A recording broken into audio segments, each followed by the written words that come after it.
Bonjour à tous et bienvenue pour cette 19e FAQ du doublage. Siku nous demande, en évoquant le star talent du film Garfield, où rappelons-le, Koei n'a pas terminé le doublage et s'est fait remplacer en scred par une match voice. Qu'est-ce que c'est une match voice justement? Alors c'est du jargon technique, c'est pas un terme officiel, et aucun comédien se présentera jamais en mode bonjour je suis une match voice. Comme son nom l'indique, on dit d'un comédien que c'est une match voice de tel ou tel autre comédien si sa voix lui ressemble un petit peu, voire même beaucoup.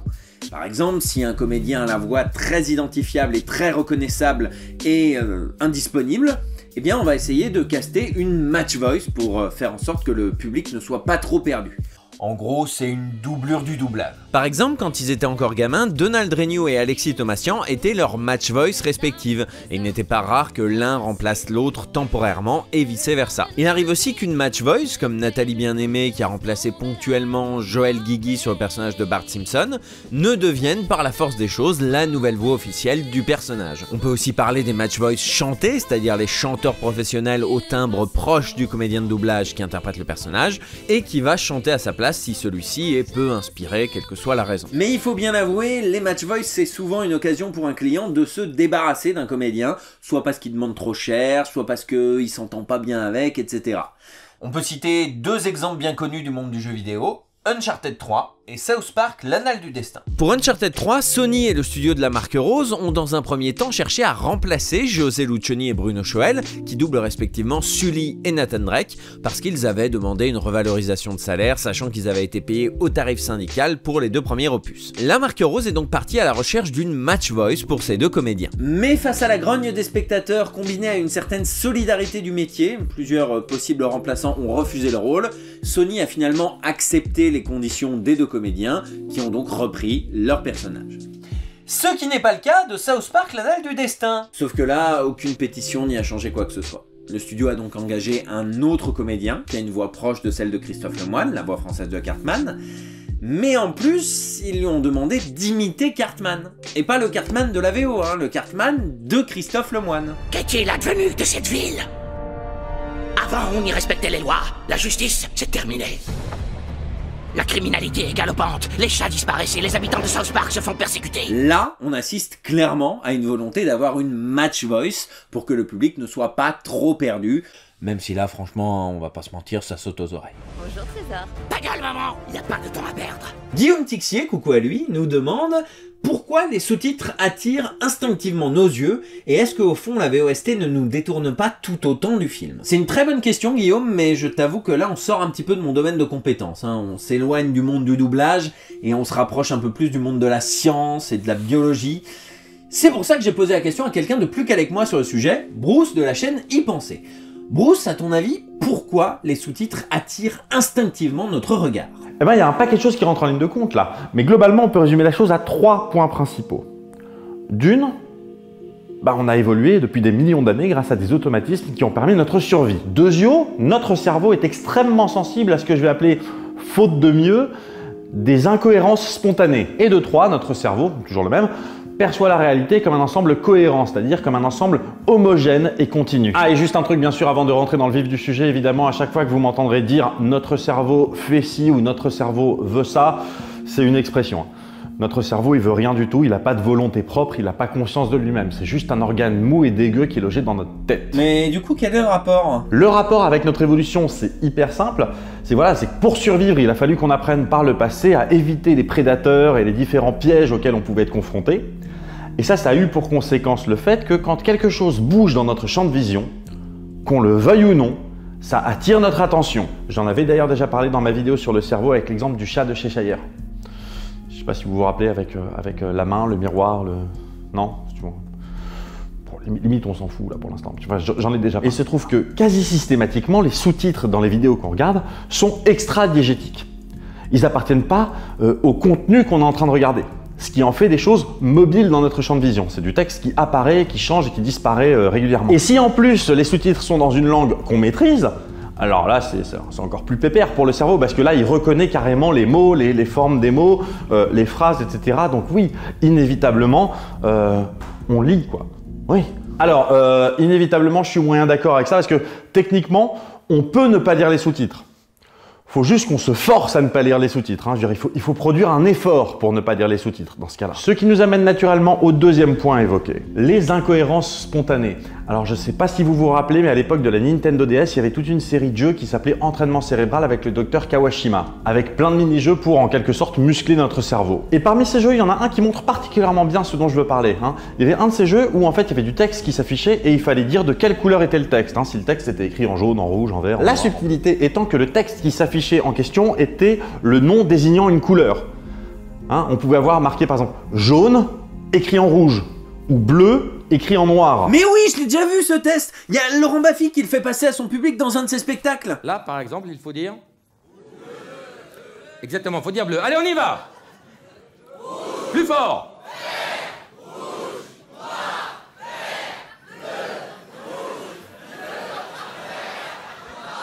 Alors, c'est pas brillant, hein, je le dis tout de suite. On va me donner le résultat dans l'oreillette. Alors, on me dit qu'intellectuellement, vous vous situez entre le bulot et Evangélie. Alors, je vais essayer de faire des vannes pas trop pointues. Alors, oui, effectivement, Laurent Baffy l'a fait en spectacle avec son public. Voilà. Je veux rien dire, je juge personne. Moi, ma référence, c'est Dr Kawashima sur la Nintendo DS. Toi, ta référence, c'est Laurent Baffy. Ouais, c'est pas faux. Heureusement que c'est toi qui réponds à la question. Hein. Pour revenir à notre petite expérience, ce qui se passe, c'est que quand le cerveau voit le mot jaune, c'est quasi instantané, le cerveau pense jaune. Et du coup, à partir de là, il faut qu'on fasse un effort pour voir qu'en fait, déjà, le mot jaune est écrit en vert et pour se dire que la réponse qu'on doit donner, c'est vert. D'ailleurs, la meilleure méthode que je connaisse pour bien réussir cet exercice, c'est de pas du tout fixer notre attention sur le texte, de faire en sorte que le texte apparaisse complètement flou, et puis là, on voit une tache verte et on dit vert. Parce qu'on ne reconnaît pas le mot. Voilà, super. Sauf qu'on s'en fout de savoir comment on fait pour réussir ce mini-jeu. La question qui est posée, c'est pas comment est-ce qu'on fait pour réussir un mini-jeu. Là, ce qu'on essaye de montrer, c'est que quand le cerveau est confronté à une incohérence, il faut qu'on fasse un effort pour s'en dégager. Et ça nous amène au troisième point. Et je fais des grands mouvements de bras et je ne sais pas pourquoi. Notre cerveau perçoit la réalité comme un ensemble continu et homogène. Et il y a un exercice très simple qui permet de montrer la nature du problème avec les sous-titres. On a suffisamment l'habitude de regarder des vidéos, des séries, des films, etc. pour ne pas être du tout choqué par la présence de sous-titres en bas de l'image. Attends 2 secondes, Bruce, je suis un petit peu perdu. Tout à l'heure, tu disais que le texte extra-diégétique, il attirait notre regard quoi qu'il arrive, et maintenant tu dis qu'on n'est pas choqué? Ok, je vois, pardon. Ok, voilà, ok. Il va falloir que je t'explique comme si tu avais 5 ans. D'accord, ok, voilà. Quand je dis qu'on n'est pas choqué par le fait qu'il y ait des sous-titres en bas de l'écran, ce que je veux dire par là, c'est que quand les sous-titres apparaissent, on n'est pas là à se dire « Attention Brad Pitt, tu vas trébucher sur le texte en bas de l'écran !» On sait ce que c'est qu'un sous-titre. Mais il n'empêche que même si on sait ce que c'est qu'un sous-titre, pour le cerveau, c'est un truc qui apparaît et qui disparaît et donc qui attire notre attention. Ah oui, d'accord, ça y est, je comprends. Voilà, et puis bon, je sais qu'on est chez toi, mais maintenant si tu veux dire un truc, tu lèves le doigt, t'es gentil. Oui monsieur, pardon monsieur. Bien, donc nous percevons les sous-titres au même titre que nous percevons la musique d'un film. Ils font partie intégrante de la réalité de ce qu'on est en train de regarder. Mais si les sous-titres ne correspondent pas exactement à ce qu'on entend, et même si la différence est subtile, il n'y a pas besoin de grand-chose. Et qui plus est, si la différence est notable, hein, alors notre cerveau bug et dit stop. Ça dure qu'un court instant, hein, mais c'est bien là. Et donc du coup, quand il y a les sous-titres qui s'affichent dans la langue de ce qui est raconté et qui est une langue qu'on connaît, eh ben, on les lit quoi.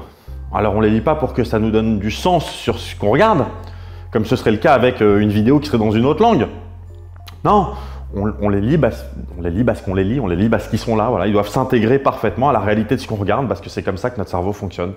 merci à toi Bruce pour tes lumières, j'espère désormais Guillaume que les choses sont plus claires pour toi. Yvan Moyon nous demande comment est-ce qu'on fait en France pour enlever dans les génériques le nom des acteurs originaux et les remplacer par les noms français, et qui le fait? C'est vrai que parfois, quand on va voir des films d'animation étrangers en VF, on peut voir le casting français s'afficher pendant le générique à la place du casting original.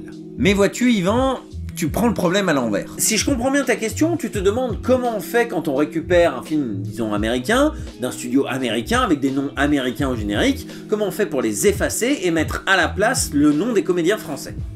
Sauf qu'on fait pas ça. C'est le studio américain qui le fait directement avant d'envoyer les copies définitives dans les salles françaises. Et oui, parce qu'un film de studio, par définition, ça s'adresse au marché international. Du coup, quand un studio comme, disons, Disney ou Pixar produit un film en anglais, l'équipe de production conserve les fichiers sources du film, si j'ose dire, et en fait un nouvel export avec les noms mais également les inserts, traduits dans les différentes langues. Bon, ok, je suis d'accord, c'est peut-être pas super clair. Alors, disons que je suis un studio français et que je veux sortir aux États-Unis et au Royaume-Uni mon Parlons VF sur Astérix et le domaine des dieux. Eh bien, j'ouvre mon fichier Vegas, que j'ai conservé avec précaution, je vais chercher le générique de fin et je le traduis en anglais. Ensuite, je vais chercher tous mes inserts et je vois lesquels ont besoin d'être traduits à leur tour en anglais. Je les traduis et une fois que tout ça c'est fait, eh ben j'exporte mon fichier sous le nom PVA_master_eng_version defdef_final.